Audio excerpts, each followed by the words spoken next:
जय महादेव। जितने भी सनातनी हिंदू राष्ट्रवादी भाई बंधु हैं उनको दिल से मेरा नमस्कार। राहुल गांधी की गिरफ्तारी अब तय हो चुकी है। कोर्ट के तरफ से जो बड़ा आदेश आया है, राहुल गांधी पूरी तरीके से बौखलाए हुए हैं। वही राहुल गांधी जो सेंट्रल गवर्नमेंट की एजेंसियां पे, इन्फोर्समेंट डायरेक्टरेट पे वाद विवाद प्रतिक्रियाएं देते थे, विवादित प्रतिक्रियाएं देते थे, आज इन्फोर्समेंट डायरेक्टरेट की तरफ से 170 करोड़ रुपए की जब्ती को लेकर के जो बड़ी खबर आई है, सुन करके आप हिल जाएंगे। कांग्रेस नेता के आईएसआई से जो लिंक बताए जा रहे हैं, इसका भी खुलासा करेंगे इस वीडियो में। लेकिन सबसे पहले बात कर लें वो राहुल गांधी जो हमेशा से विवादित बयान देते हैं और देश की एकता को तोड़ने का काम करते हैं। अगर देश की जनता, बहुसंख्यक जनता अगर किसी एक ही पार्टी को समर्थन करने लगे, पूरे देश में एक ही पार्टी का वर्चस्व लहराने लगे, बहुसंख्यक आबादी सिर्फ और सिर्फ एक ही पार्टी के लिए ही चारों तरफ गूंज उठे, तो समझ लीजिए कि वो पार्टी इस देश के लिए सबसे ज्यादा भरोसेमंद पार्टी है।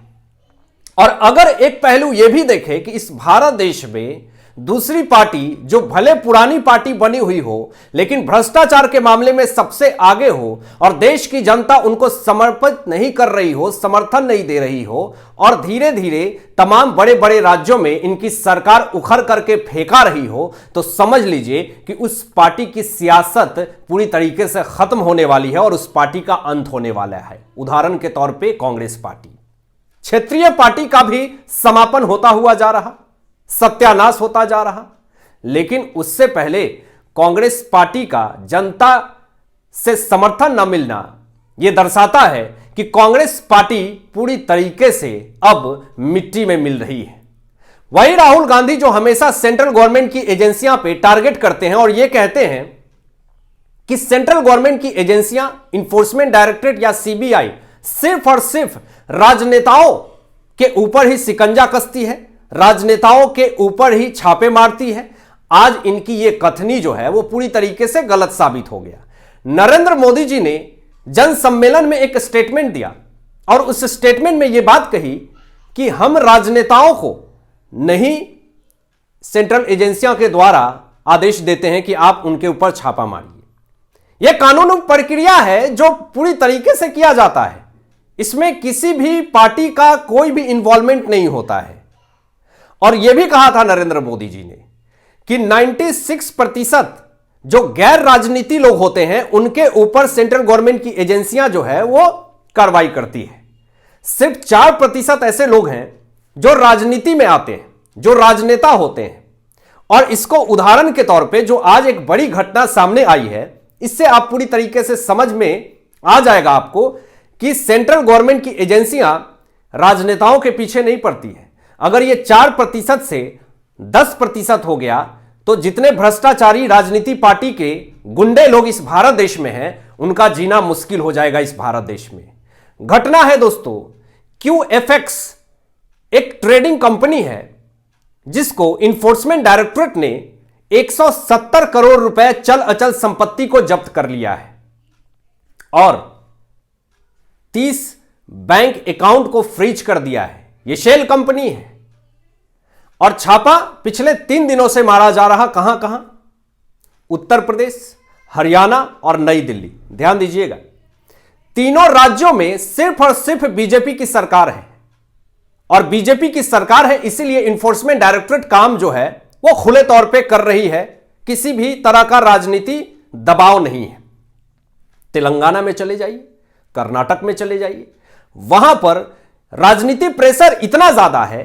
टीएमसी के पास चले जाइए, पश्चिम बंगाल में राजनीति प्रेशर इतना ज्यादा है कि ये लोग कोर्ट में अपील कर देते हैं कि आप जब भी enforcement directorate, CBI, income tax department अगर छापा मारने अगर आती है हमारे राज्यों में, तो स्टेट गवर्नमेंट से पहले अनुमति ले ले। भैया, जब तक स्टेट गवर्नमेंट से अनुमति लेंगे तब तक तो आप फुर्र हो जाएंगे, तब तक तो आप अपने नेताओं को कहेंगे भागो। तो ऐसी राजनीति ये लोग कर रहे हैं। लेकिन एक बात ध्यान दीजिएगा, जैसे जैसे बीजेपी वर्चस्व कायम कर रही है, जीरो टॉलरेंस की नीति को अपना रही है, वैसे वैसे जनता का समर्थन बीजेपी को मिल रहा है और जहां भी बीजेपी की सरकार आ रही है, सेंट्रल गवर्नमेंट की एजेंसियां को काम करने में बड़ा आसानी हो रहा। तो अब राहुल गांधी जो ये बात बार बार कह रहे थे कि सेंट्रल गवर्नमेंट की एजेंसियां जो है, ईडी जो है, वो सिर्फ और सिर्फ राजनेताओं के ऊपर ही कार्रवाई करती है, तो ये पूरी तरीके से गलत साबित हो गया। और ये गलत साबित इन्फोर्समेंट डायरेक्टोरेट ने किया, क्यूएफएक्स ट्रेडिंग कंपनी के 170 करोड़ रुपए अचल संपत्ति को जब्त करके और 30 बैंक अकाउंट को फ्रीज करके। दूसरी चीज कि राहुल गांधी गिरफ्तारी के कगार पे हैं। जो इन्होंने भारतीय जवानों को लेकर के, सैनिकों को लेकर के जो अभद्र टिप्पणी दी, जो घटिया टिप्पणी दी, सुन करके आप सिर पकड़ लेंगे कि ऐसा कोई कैसे इस भारत देश में रह करके जवानों के लिए बोल सकता है, भारतीय सैनिक को बोल सकता है। पहले तो आपको बता दूं मामला क्या है, फिर आपको बताता हूं कि कोर्ट की तरफ से क्या राहुल गांधी को फटकार लगाई गई है। राहुल गांधी ने भारत जोड़ो यात्रा, जो कि एक झूठ झांसा के रूप में था, जो काम नहीं आया, पूरे राजनीति में यह फेल्योर साबित हो गए, यह भारत तोड़ो यात्रा हो गया। कभी वीर सावरकर को लेकर के विवादित बयान, कभी भीमराव अंबेडकर साहब को लेकर के विवादित बयान, कभी भारत देश को लेकर के विवादित बयान कि मेरी लड़ाई भारत देश से है। तो यह हमेशा से विवादित बयान देते रहे हैं। उसी भारत जोड़ो यात्रा में राहुल गांधी ने स्टेटमेंट दिया कि चीनी सैनिकों ने अरुणाचल प्रदेश के भारतीय जवानों को बहुत पीटा है, बहुत कुटाई करी है। यानी अरुणाचल प्रदेश के भारतीय नौजवानों और सैनिकों का अपमान राहुल गांधी ने कर दिया। अब इस मामले में इनके खिलाफ याचिका लगाई गई। लखनऊ के एमपी एमएलए कोर्ट ने राहुल गांधी को समन किया है और 24 मार्च को कहा बाकायदे आ जाना एमपी एमएलए कोर्ट लखनऊ में, नहीं तो ऊपर से नीचे तक सीधा कर दिया जाएगा। राहुल गांधी बिना सोचे समझे जो टीका टिप्पणी दे करके निकल जाते हैं, इस बार बचने की कोई गुंजाइश नहीं है। इस बार इनका पूरा ऊपर से नीचे तक खटिया जो है वो खड़ा करने का पूरा इंतजाम कर दिया गया है। राहुल गांधी भारतीय नौजवान नौसैनिकों का अपमान करके इन्होंने अपनी गंभीरता को दिखा दिया है कि इनकी गंभीरता कितना है। जो इंसान यह कहता हो कि तपस्या से गर्मी आती हो, जो यह कहता हो कि 12 साल में इंसान नौजवान हो जाता, उससे आप क्या ही एक्सपेक्ट कर सकते हैं। इस भारत देश में रह करके आप भारतीय नौजवान की अपमान नहीं कर सकते, इस तरह का घटिया स्टेटमेंट नहीं दे सकते। और इस तरह की घटिया स्टेटमेंट दे करके आप ये सोचते हैं कि मैं माइनॉरिटी के दिलों में अपना जगह बना लूंगा, कभी भी बर्दाश्त नहीं करेगी इस भारत देश की जनता। विदेश में दाद करके, चीनी पत्रकारों के गोदी में बैठ करके, अंतरराष्ट्रीय एजेंडाधारियों के गोद में बैठ करके, सोरोस की बोली बोल करके आप इस भारत देश में माइनॉरिटी की राजनीति नहीं कर सकते हैं। जातिवाद के नाम पर वोट बटोरने वाले राहुल गांधी का इस बार खेल पूरी तरीके से खत्म होने वाला। अब एक और बड़ी खबर सामने आ रही है दोस्तों।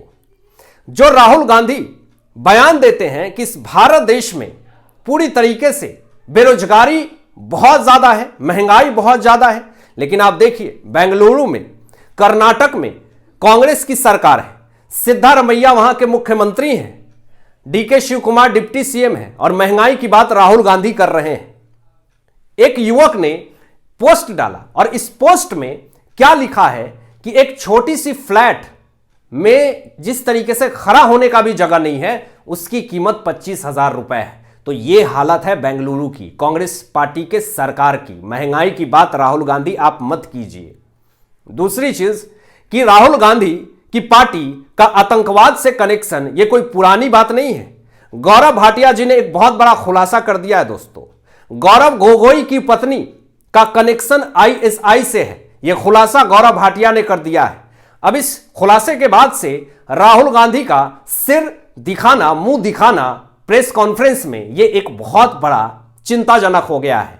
मल्लिकार्जुन खड़गे इस पर कुछ भी स्टेटमेंट नहीं दे रहे हैं। राजमाता पूरी तरीके से सन्न हो गई हैं, एक भी बयान नहीं आया।